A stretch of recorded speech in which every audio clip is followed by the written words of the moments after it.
Fantastic. I think we'll get going, and then if anyone else wants to pop on, that'll be fine. So we've got lots to talk about. So I'm sure, sure it will be interesting, whatever leg of the journey people decide to join in with us today. So hello and welcome to Populate Social's TikTok advertising session. And I hope everyone is keeping well and safe. So I'm Kaylee, and I work for Populate as their social media assistant. So for those who may not know, Populate is a results-driven, boundary-pushing, no-nonsense creative social agency based in their ever so sunny capital of Wales, Cardiff. So we specialise in social and have experience with brands in retail, fashion, sport, e-commerce and FMCG. And more of our clients are asking us about TikTok campaigns. So the most downloaded app of the year has changed gags, music, self-expression as we know it. The app's success saw a refreshing revolution for true digital escapism in 2020, and it really marked the year that TikTok just took over. So although TikTok is only at the beginning and dipping their toes into the advertising world, their recent partnership with Shopify saw them start to take some serious strides in the e-com space. So with its easy to consume content being watched by millions, it's obvious to understand why there's a growing buzz around TikTok ads. But what exactly does the future for TikTok ads look like? And most importantly, do they generate a solid return for e-commerce companies? So as we know, social advertising on a whole has gained a remarkable attention in the last decade, with 65% of marketers planning to increase their spending on marketing just this year. So this evolution has given brands the access to very affordable advertising on social network sites such as Twitter, Facebook, LinkedIn, Instagram. But let's face it, TikTok advertising remains to most brands confusing and somewhat costly, which is why we're asking today how brands are powering an e-commerce revolution on TikTok. So as you can see, we've assembled a great panel of experts today who I'll introduce to you all in just a second. But just to go over what we'll be covering, and as well if there's any questions as we go along about these points, please feel free to chip in. We'd love it to be as collaborative as possible, and hopefully we'll have time to answer your questions along the way. So we're going to be having a little look at what's the secret ingredient that makes TikTok so popular. What are brands currently seeing from TikTok advertising? How does it differ from other social media platforms, and also what costs are involved? What does the future of TikTok advertising look like, and how agencies like Uncapped are funding the e-commerce revolution on TikTok? So like I said, we would love to hear from you, knowing about what your experience with TikTok is like, what's working, what's not working, whether you've started at all. Please do share those little hints and tips in the chat box below. And if you have a question, there should be a little Q&A bubble there for you. So I'll be trying to keep my eye on that, and if I don't see it, I'm sure someone will. And please just get involved there. So excellent stuff. We'll get straight into it. So I suppose I should probably introduce you to our panel before we get any further. Heard me talk for long enough now. So first off, we have Dan Simmons, the founder of social marketing agency Populate. We also have Joel Williams on board today, the partnerships manager at TikTok, and also Leonardo Lucatorto, the partnerships manager at Uncapped, which is a revenue-based finance provider. Great pronunciation. Thank you very much. There we go. I was worried about that. I'm glad I got it. There we go. Fantastic. So let's start off with Dan, I suppose. So Dan, you run a specialist social media agency running campaigns across various social platforms. So I suppose this is two questions in one here for you, really. But what role has TikTok played in building popular brands? And then I suppose what interesting consumer buying behaviors are you seeing? Yeah, I think we've seen kind of massive growth, obviously, in the platform over the last 12 months. You know, I think we were talking before we kind of came on air here about, you know, I think initially people just thought it was a platform for kids, and no one else kind of ever really went on it. And now you kind of, your mum, your dad, your granddad, they're kind of all over it and having a look at what's going on there. And I think that's opened it out as a channel for brands, and even kind of whether it's luxury brands or perhaps just kind of more mainstream brands. It's open for everybody, really. And I think that's something which we've seen as a trend over the last sort of 12 months. I think the way the platform works as well, it's, you know, most people that are going on the platform now are still kind of early adopters from a brand perspective. And I think that's something that perhaps isn't being necessarily realized. The way the algorithm works content that is put out on there does tend to get views, especially if it's good quality stuff and stuff that kind of adheres to the kind of TikTok values as a platform, which is kind of around that authentic nature of the content. It doesn't have to be kind of highly polished, really, really expensive production value, which I think opens it out to more brands as well, and actually brings opportunity for brands to really create those kind of genuine connections with their user base.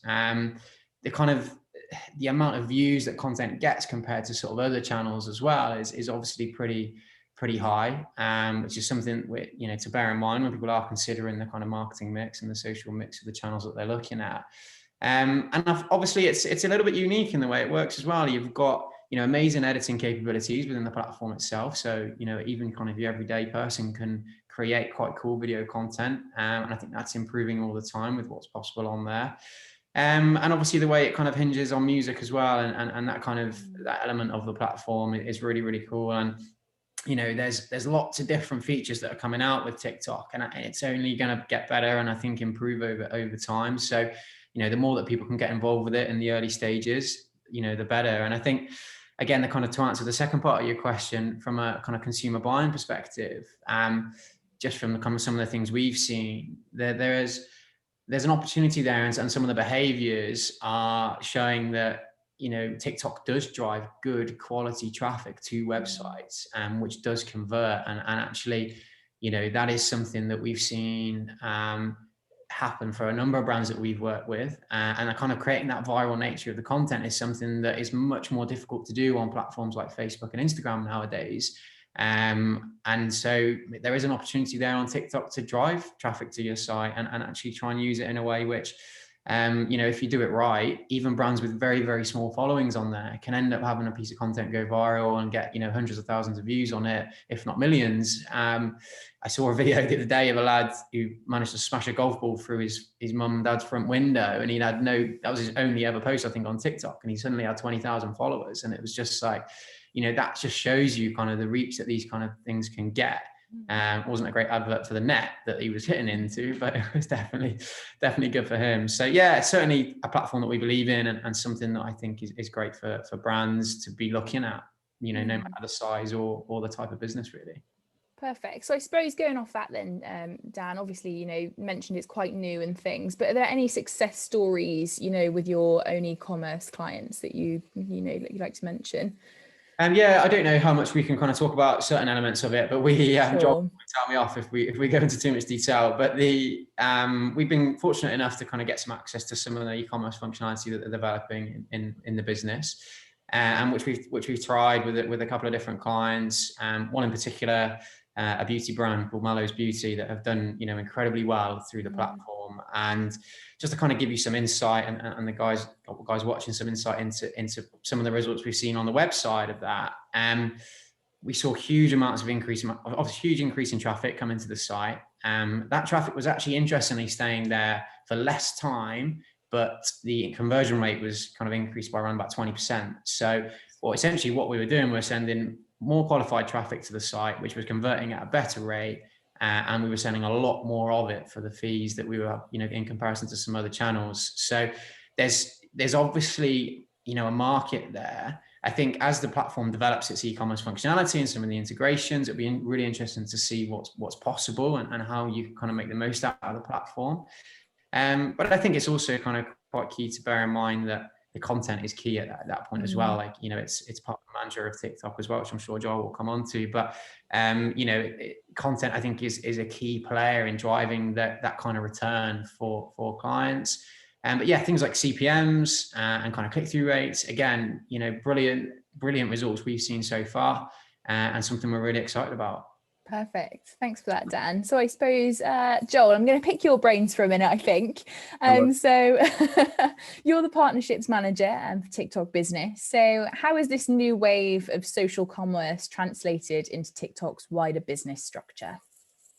Great question. I think, first of all, thanks for having me. It's a very good panel that we've got here today, and I'm honoured to be here and represent TikTok from that side. And as I said, this is a great question, right?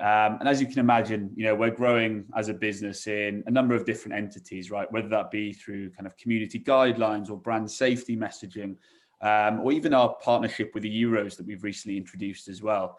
There's different avenues that we're going down, on a weekly, monthly basis as well. But for us, e-commerce is a big bet, right? I think if COVID's taught us anything, I think that coming online and going down that digital transformation route is necessary for a business. And I think with that in mind, e-commerce is certainly something that is at the forefront of that. And Dan touched upon this earlier in his kind of argument, whereby some of the work that we've done with Mullows Beauty kind of scratched the surface with that. The guys at Populate had access to these early e-commerce formats, and I think that's something that's really a big bet for us. We've recently had our integration into Shopify, which is key.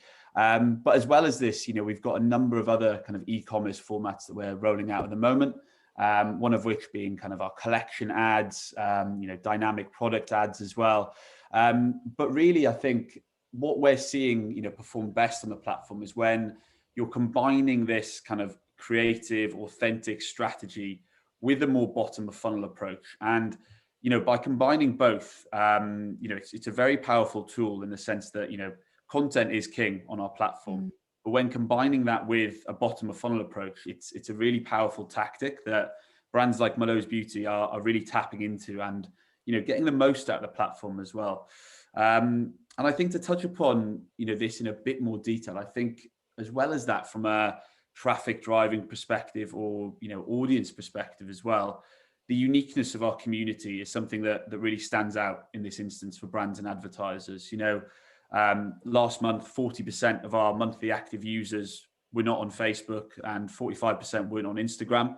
And I think this unique traffic is something that the brands and advertisers are really enjoying at the moment and really reaping the rewards for as well. Lovely stuff. So I know you mentioned a little bit about it in that answer there, but just to delve in a little bit deeper there, are there any other sort of business and creator functionalities within TikTok that you didn't mention there? And how can those brands, take full advantage of the TikTok phenomenon we're currently seeing? Yeah, again, really good question. From our side, obviously, we've got a number of kind of creative functionalities that you guys can tap into, whether it be from, dynamic product ads, collection ads, Shopify integration. But I think what really enhances this is, kind of our creator marketplace, right? Which allows brands and advertisers to reach the best performing creators, split by market, split by vertical as well. And I think, if you haven't done so already, going onto the creator marketplace is really, it's a really powerful tool where you can see the best performing creators and influencers split by market, which can, really make your strategy quite an authentic one and enhance that kind of can enhance that creativity messaging as well. And I think as well as that, what we've also got is our kind of creative radar tool, referencing Mullows Beauty again. These guys had the opportunity to sit in that creative radar tool. And again, this can allow you to see, how other brands are performing on the platform, what creative strategies they're doing as well. And again, by combining both, you can be in a really powerful position to maximize your ROIs from the platform as well. Perfect. Thanks for that, Joel. That was brilliant. So Leonardo, let's get on to you for a second here. So you're the partnerships manager for Uncapped. And often, I suppose, e-commerce entrepreneurs are put off by the risk of advertising on what, foreseeably, a completely new platform. So I suppose I've got two questions for you here, really. Well, actually one, but so could Uncapped help with that, really? And what opportunities are there for brands at the moment? Any specific brands that you've worked with, for an example, that you've seen good results from? Yeah. I guess as a quick introduction to revenue-based finance, it is a relatively new model, although it is very simple, thankfully. All we do, right, is we invest in online businesses, equity-free, interest-free capital to fund growth activities, right? And these activities can go from marketing, like in this case, to inventory or hiring. And as we don't ask for any equity or interest, the capital is unsecured, right? So all we do is we charge a flat fee, which for marketing is around 6%, and get paid back by a revenue share. So just a fixed percentage each and every month on revenue. And to answer your question, I guess as founders, right? As a founder, you got to ask yourself, if I invest in a new platform, what does that mean for the rest of my business, right? What's the opportunity cost? And that is a question that you got to ponder, but at the same time, you do have to take some risks to grasp a new opportunities. So I guess when it comes to how we can enable this process, we're lucky enough to work with companies that both, are startups that just need a little boost when it comes to their pre-existing digital marketing infrastructure. So, to give you an example, the STEM, they're an amazing planned e-com business. And they had really good customer acquisition strategy online. So all they needed was just some more budget to increase that and reap more off of that. But then we also work with brands that have come through us, 5-7 times and raised with us multiple times.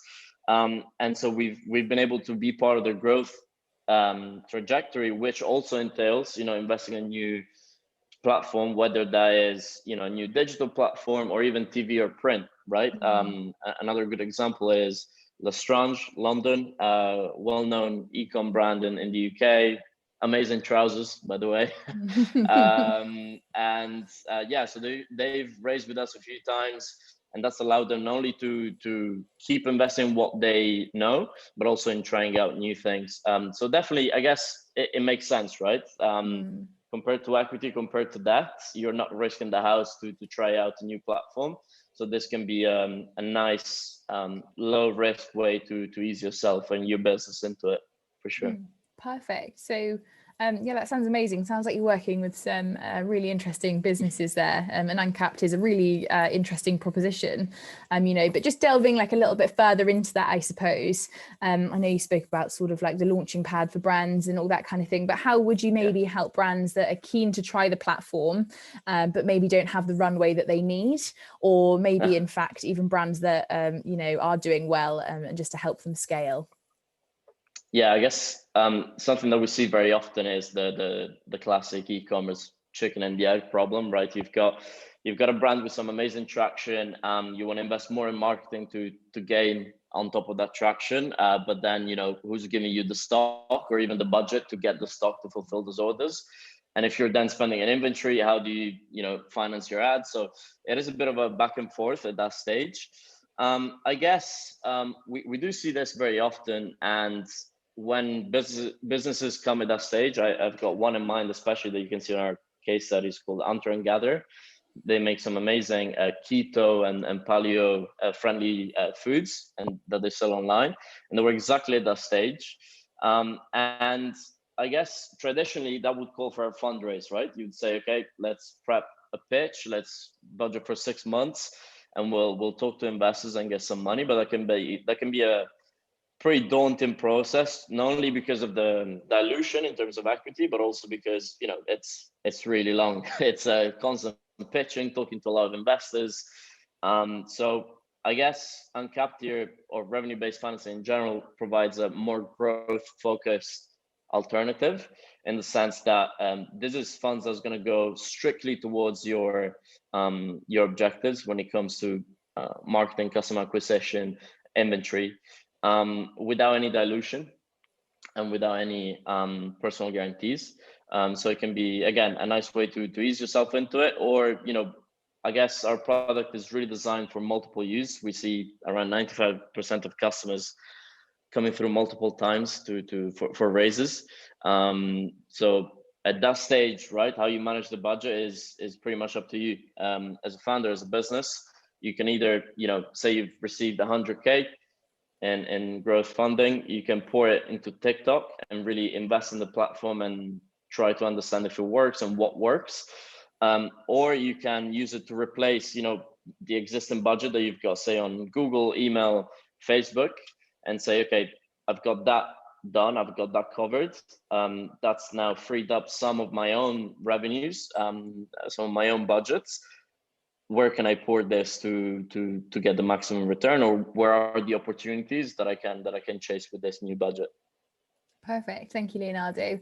And I suppose going off that then, a question for all of our panelists today. We've sort of covered in the first sort of quarter of this session, kind of the reasons why we should, as businesses, advertisers, be wanting to look into TikTok. But I'm also curious about why that you think it is that brands potentially don't want to look and explore new advertising platforms. If any of you would like to chip in on that one, that would be fantastic. Yeah, I'm happy to take it. I think it's always one of those situations where, especially with something that is so fresh to the market in the grand scheme of things compared to some of the other advertisers, and also some of the press that is obviously around kind of digital and social advertising in particular at the moment, and has been around for the last 12 months. And there is always a little bit of pushback from people. It's a risk factor at the end of the day, I think, on whether they want to invest in it and are they going to see the returns. But ultimately, I think what we have seen and what from the work we've done on the platform, I think that risk is probably not really there at the moment as much as people think. I think that the platform is a lot more developed than people give credit for, and people on there are,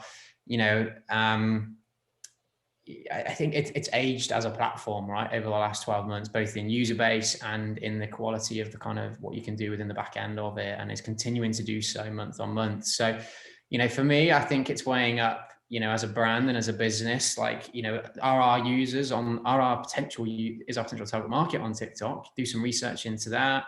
Have a look on, the tools that are available within TikTok itself to give you some insight and stuff. And actually at that stage, then you can obviously look at investing maybe some initial budget into it, seeing if it works. I think you have to commit, to a certain level to really get a good understanding of that, and actually be willing to give it a proper go. And then once you're kind of at that stage, then you can look at maybe, okay, can we scale this now? Can we look at some of the other options that are available to us within the platform itself? So for me, I think that there's huge scope for brands on there. And actually, you've got to think about the competition as well, right? I mean, everybody advertises on Facebook and Instagram, pretty much, I'd say 90% of kind of e-commerce businesses probably look at those first as the go-to ones, maybe Google as well. Well, definitely Google in that mix. TikTok might be one where only 30% of your market are targeting, are using it. That's a number I've plucked out of thin air, but it might be, it's going to be less. And so actually maybe your share of voice could be higher on that platform as well. So at that stage, you might see better results. So yeah, I think hopefully that answers your question. Perfect. Yeah, and I think just to chime in from my side as well, I think, fear of change is something that really springs to mind, right? We've seen firsthand here from activity with Mallows Beauty, how, clients can really maximize their ROIs from our platform. And I think, what's really at the heart of that is really just diversifying that marketing mix. And, to echo Dan's point there, having more of a share of voice on our platform is something that can certainly maximize this for your clients as well. And I think as well, a really interesting point, and we touched upon this at the start of the session, but most people on this webinar probably don't realize that 84% of our community, so users on our platform, are now over the age of 18 in the UK. So again, just a really kind of strong touch point to show you how our audience has diversified over the past, 12, 18 months as well. And I think, I mentioned this earlier as well, but the uniqueness of that audience is something as well that springs to mind. 40% of our community are currently not on Facebook on a monthly basis, 45% not on Instagram on a monthly basis. So when you combine both of those factors, I think you're in a really strong position to diversify your marketing mix, drive new traffic to your website, which can then go on to convert. So for me, I think the fear of change is something that, potentially stops brands, but, let's not be scared. Let's take that leap. No, exactly. On my side, if I may play devil's advocate, I guess, as a founder, going back to my concept of opportunity cost, right? These are questions that you must ask yourself, right? Like you will always ask yourself, right? If I've given 30% of my marketing budget to this new project, for instance, TikTok, what could have I done with the 30%? What would have happened if I left things as they were, right? But at the same time, like Joel mentioned, like Dan mentioned, there's also some level of risk that needs to be taken to innovate and to then get on to the next winner. And so where's the balance? I guess when the risk is well calculated, And stats like the ones that Dan and Joel are providing here really help to inform your decision making. I guess once you've done your homework, that even if in the long term, even if in the short term, right, there is some form of loss when it comes to, I mean, in this context, it would be higher CPAs maybe, or lower conversions potentially, before you get the hang of it and before you understand what works and what audiences resonate with. That is only a small step before a longer term win. So it's that kind of thinking that we see founders partake in, and I guess although there is a risk, that kind of thinking that kind of thinking will lead to a lot of acquisition on the platform that we're already seeing. I do think actually, just Jim, thanks Jim, who's just put something in the comments actually as well. And he said most brands are focused on short-term activation and neglect the long-term brand building against marketing effectiveness. And I think that's a really interesting point, to be honest, and actually something that is something to bear in mind really as a brand owner, because there is, at the moment, because of the tracking that's available, a lot of it always comes down to how much can we optimize these things to get the best possible results in terms of return. And you kind of end up optimizing down to nothing. And that then kind of means that actually you haven't really achieved what you wanted to achieve anyway. And it all becomes based on kind of ROAS and that type of thing. And actually, from a TikTok perspective, the CPMs that we can see and the engagement rates that you see on the platform are incredible brand building kind of tools for a brand and a way of kind of creating mass awareness, number one, and also kind of mass sort of engagement, I guess, with potential customers or clients, or however you want to pitch it. And I think that is, it's a heavily engagement-based platform, and I think one that we see huge amounts of kind of, compared to other channels as well. And I think it really does help with that brand building piece, which is also a key measurement here. Even from an e-commerce perspective, yes, we want to make sure we're providing a really solid return and we want to be driving revenues. But actually there are other factors that we need to kind of consider as brand carriers and sort of these brand ambassadors that we are, as an agency and as brand owners as well.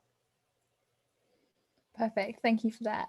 So I suppose going off that then, I suppose I'll aim this one at Joel. In the art of transparency, I suppose, we are seeing, all the sort of brands that we do work with, they do enjoy the transparency of advertising on, say, Facebook, Instagram, because that's just the standard of what we're going for here, and potentially the understood potential of TikTok. So Joel, what kind of costs really are brands looking at to advertise on TikTok? Yeah, again, a really good question. In order for brands to really, make a stamp and really kind of, have a splash on the platform, from an e-com perspective, our minimum spends would be £10,000 over the duration of a 30-day period. And, within that, you'll have direct access to, myself from a performance partnerships perspective, client solutions team, wider ad ops teams, which can essentially, help support that ROI from our platform as well. Obviously we do have other formats that you guys, may be familiar with. We've got kind of our top view, brand takeover, branded effects, branded hashtag challenges as well. These can vary anywhere between kind of 30K and 150K off the back of that as well. But that's probably a conversation that we can pick up for a future webinar when we're looking at more branding activation. But for us from our side, we'd see the minimum investment coming in at 10,000 over the duration of a 30-day period, just to allow the algorithm to build up enough learnings so that we can compete against the likes of Facebook and Instagram, who let's be honest, these advertisers have probably been working with for the past 5 to 9 years as well. So yeah, that would be kind of our costs associated with that.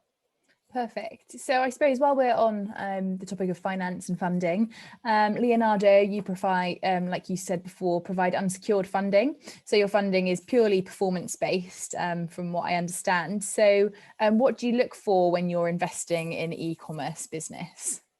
Yeah, that's a great question, because I think this is the turning point. When Dan and Joel and I first talked, it was when we were like, wow, this can really work, right? Because like you said, we provide unsecured capital. It's purely performance based. So, to give you a clearer picture, we're not like a VC, right? You don't come to us with a pitch deck saying, hey, by the way, we've got an amazing marketing team and we plan on doing this, and we're really big on TikTok, which is great, right? But it's not what we look at. We have some minimum criteria in place in terms of traction, and then when we run our analysis, it's purely based on how efficient, how good you've been so far in revenue growth, keeping healthy margins, customer acquisition, and the like. So I guess we see the results of these strategies, and hearing from Dan and Joel, the numbers that are achievable for brands on TikTok, and you don't have to be a Nike or an Adidas to get there. You're a direct to consumer ecom brand, testing something new out. I guess that's when it got really exciting, right? That's when we were like, wow, if we see lower CPAs, increased revenues, low CPMs, etc. On our back end, when we run our analysis, it's happy days. So I guess when it comes to ticking all the boxes, TikTok does that, and so I'm sure that we'll see an influx of brands that are looking to do more, not only on Facebook and Instagram, but also TikTok, and they'll have had some form of traction, and we'll be able to recognize that traction just in terms of how impactful the platform has been in my partner's year experience. Perfect. That's fantastic. I suppose going off that then, I've just been having a little look at some questions that have been coming on in from people having a look at us today. So I'll put this to all of you because I think it's a nice follow on. So from Caitlin here, she's asking, I think the power of TikTok is the authentic and natural growth you can build on there and the ability for regular people to go viral. Do you worry that adding advertising and e-commerce functionalities is going to stop that organic growth that we love and turn into a pay to be seen platform, much like Instagram is slowly becoming? So that's a question from Caitlin there. Yeah, I think, really good question, Caitlin, and happy to take that. I think, what is unique about our platform is the way the algorithm works, right? We optimize towards, content that you're likely to engage with. The content that you may have viewed previously will impact the content that you see in the future. And, that's really one of the best practices of us, right, is getting that content right. Ultimately, within our creative best practices, the quality of that content ultimately outweighs the followers who are viewing that content, right? And that's just down to the way the algorithm learns and optimizes from that side. And I think what we can do to complement that, and how we are working with some clients at the moment, is by boosting that content. So putting paid for revenue behind that organic strategy in order to help the algorithm learn and optimize, but also to extend that reach as well.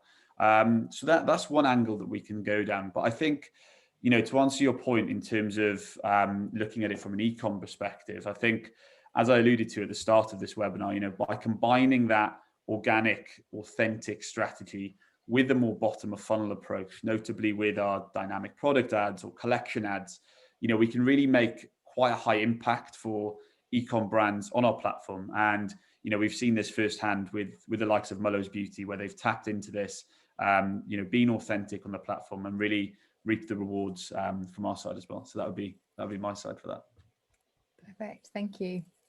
I think we have tried the kind of polished approach for some of our clients as well. And I think that just doesn't work, right? It's something that an ad that we would run on Facebook and Instagram wouldn't work on TikTok, in our opinion. And that's just something based on the fact that we've seen now that there's always going to be examples of ones that do, obviously, but from general kind of feedback from us is, similar to what Joel was saying, this content, and actually in answer to Caitlin's question, it's the content that you like, Caitlin, the organic, genuine content from like genuine people seems to be the stuff that resonates on the platform anyway. And as a result, that's going to be what more budget goes towards, and for the advertisers. And so hopefully it should keep, we don't know obviously how it's going to develop, but I hope that it does keep that kind of organic and genuine and authentic connection that the brands or people have with their with the community. And also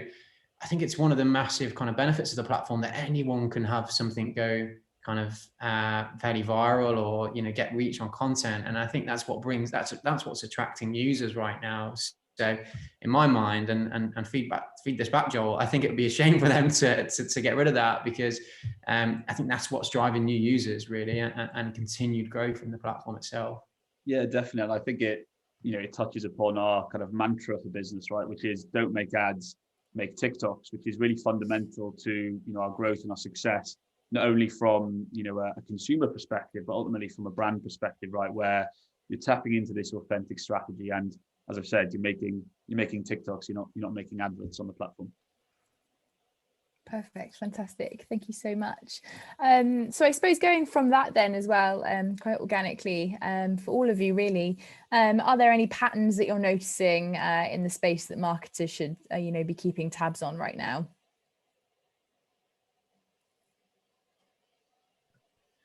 Yeah, it's on TikTok in particular. Yeah.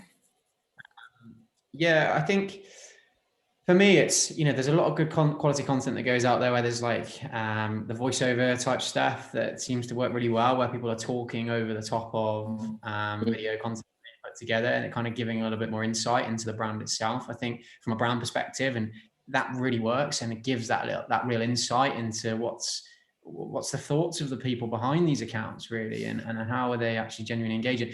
There's a lot to be said really about being brave on the platform, right? And that is really scary for a lot of brands, to kind of give that real insight and kind of brave nature to things, but it helps to build that connection. And I think also, from like let's just say a sports club perspective, give the players some access, like let them have some fun on the platform as well. You've got, from an e-commerce perspective, it's again, go into the behind the scenes of the product. How do they make the product? What's the process that we go through? What you'll find is like some content that you probably hate, doesn't really, like, you think maybe is never going to work, might just do really, really well. And you're worried about all the kind of little bits that are not quite polished and what have you. But actually that makes it even more authentic. And, yes, there is a line to be drawn there on like content that isn't great, but yeah, I think that there is, there are amazing trends on the platform as well. So get involved in the trending content, like the hashtags that come up on there. That would be a recommendation for me as well. Like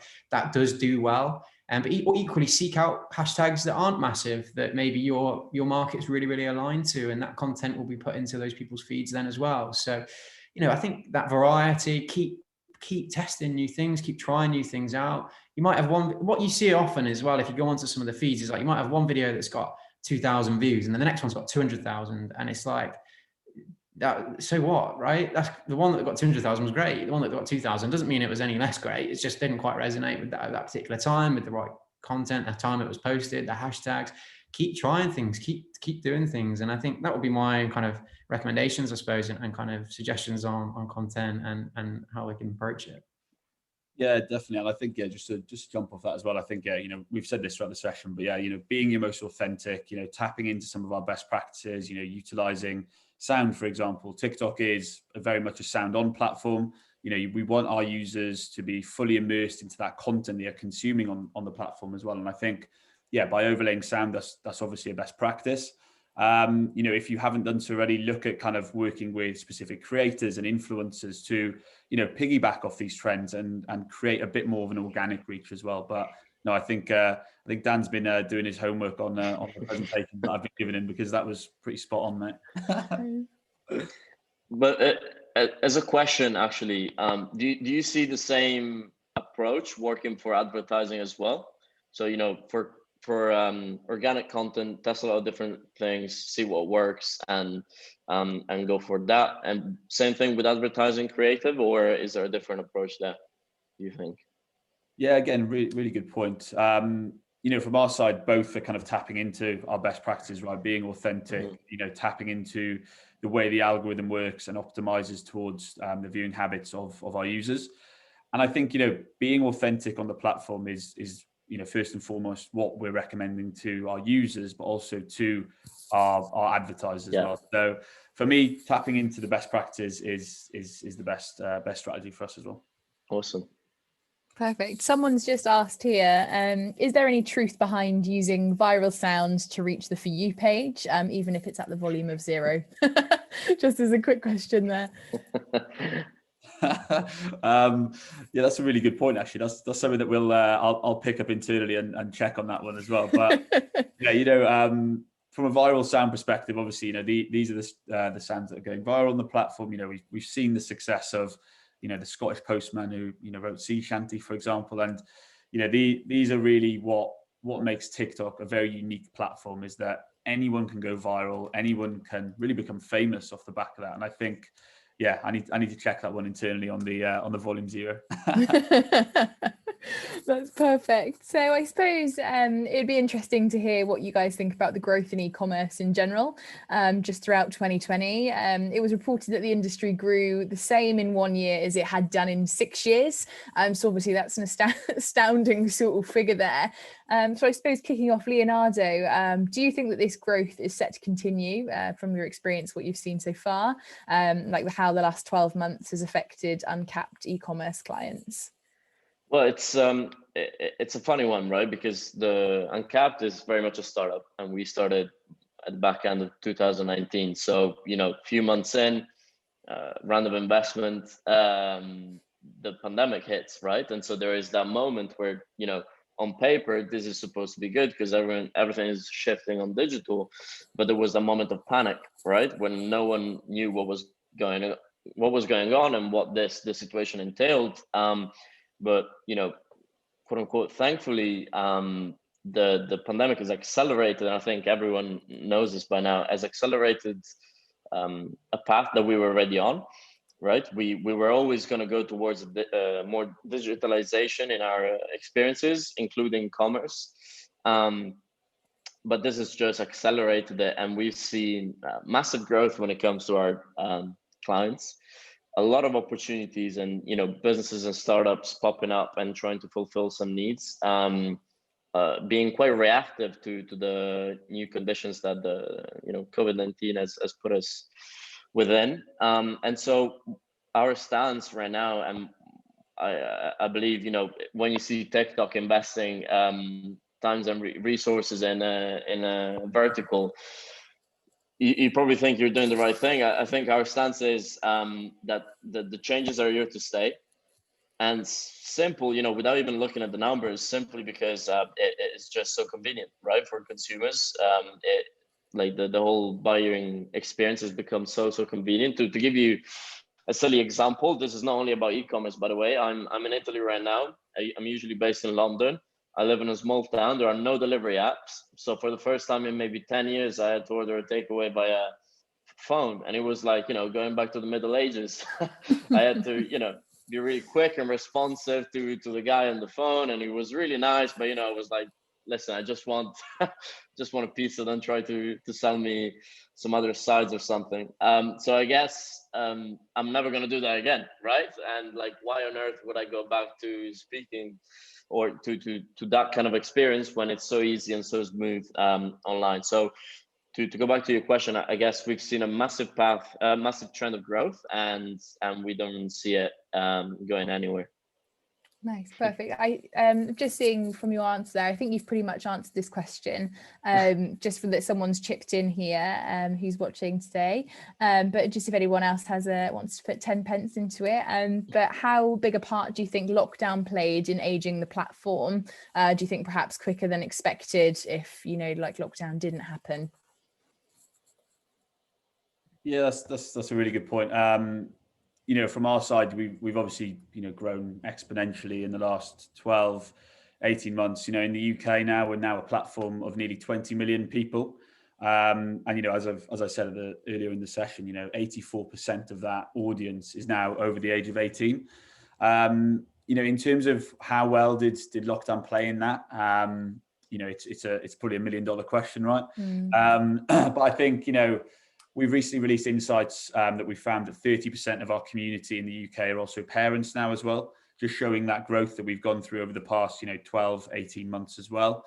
And I think kind of TikTok's really a platform for everyone now, right? You can participate in family trends or family dances, or even looking at kind of food communities or travel communities. There's really a community on there for everyone. I even found out that we've got a community in the UK of 1.8 million monthly active users interested in motorcycling as well. So there's really a community for everyone. So if you're interested in motorcycling, Leonardo, check it out as well. I know you like motorcycling, but yeah, there's really a community for everyone. So by all means, yeah, check it out and see what piques your fancy.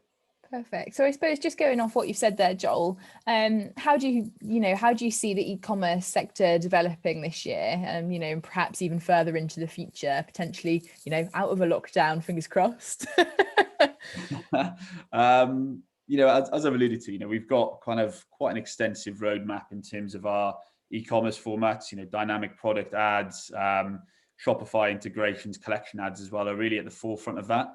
What we are also looking to, include in the roadmap is kind of looking at like in-store experiences and live stream as well.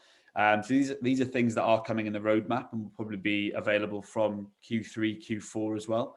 I can't share too much information on them at the moment because my PR and comms team will probably tell me off. But yeah, exactly that. We have got a lot coming in the roadmap. So yeah, I can keep you posted on that as well. Perfect. Thank you so much. And Dan, do you think, what you mentioned before, just about, the new suite of e-commerce tools that will become available on TikTok, do you think that those will become, make it more alluring to brands, make TikTok more alluring to brands? Yeah, I think so. Definitely. If there was obviously the self-serve ad platform as well that people can make use of. And I think that's something that as that develops, in time as well, and the e-commerce functionality that's there that is, obviously available on the other platforms that these brands are probably advertising on at the moment, once it becomes widely available, I think it becomes a bit of a no-brainer really for people to go on there and have a look at it and see what they can possibly do on the platform itself. And yeah, I think that there's huge scope for people to look at it. And as Joel said, they're continually innovating within the business, and staying at the forefront of that just opens up opportunities for advertisers to look at how they can get the most out of the platform and be the first to try things out. And actually that will lend itself to good quality performance, really, you would have thought. Nice one. So just a question on here from Ben. He says, I find the people on the accounts that are the most engaging part of TikTok. So have you got any tips on creating an authentic account feed for a brand that is currently faceless with no TikTok identity, or is voiceover a good enough sort of function to use? Yeah, that's a really good point. After the call, I can share kind of some of our best practices in order to kind of recommend that as well. But, if you are looking at kind of support from that side as well, by all means, reach out to myself and Dan, and we can kind of put some time in the diary and we can actually start to flesh out this strategy for you and, really reap the rewards from our platform as well. Perfect. Thank you so much. And I suppose, just finishing off really for all of you, are there any exciting e-commerce in-app rollout opportunities to expect from TikTok this year? Again, I think we've kind of covered that throughout the session. Looking at some of our new e-com related formats, notably dynamic product ads, collection ads again. But what I can also do is share a little bit more on our roadmap. As a bit of a follow-up, I can give it to Dan and we can share this out after the call as well. Perfect. I'm just going to have a little scroll through the comments here to see if there's anything I've missed from anybody.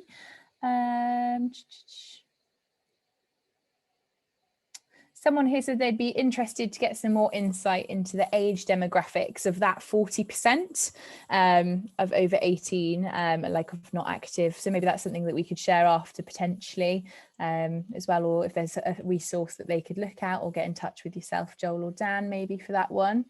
Yeah, definitely. Yeah, sounds good from my side as well.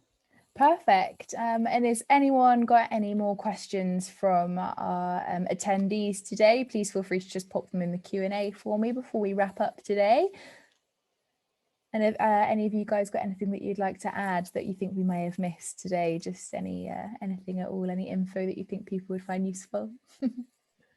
No, I just think from our side, if obviously it can become quite a complex space, and there's lots of changes happening as there is all the time on social. So if anyone is interested in exploring what's available, as Joel mentioned, we have a really close partnership with the team at TikTok, and it's it's great to be able to get them looking at briefs and looking at kind of opportunities of how brands can actually make the most of it from an e-commerce perspective. So look, if you've got an opportunity and you want to learn a little bit more about how maybe you can use the platform, we'll work collaboratively on that and actually put something together that's bespoke to you guys. And that won't come at a cost. That's something that, we're happy to kind of explore it with you and give you the kind of tools that you can either go away and implement it yourselves, or, if you need some support, then obviously we're both here to do that. And Leonardo from a funding perspective as well. Perfect. Thank you so much for that. So I think that's us pretty much done and covered for today. So thank you everyone so much for participating, getting involved. It's been fantastic. A huge thank you to our panelists today for being very transparent and insightful. It's been lovely to hear. So anyone who has been on this call today, hopefully you'll receive the video of this webinar. So if there's anything that you've missed, you can go back and review, take some notes, send it to a friend if they think it might be useful.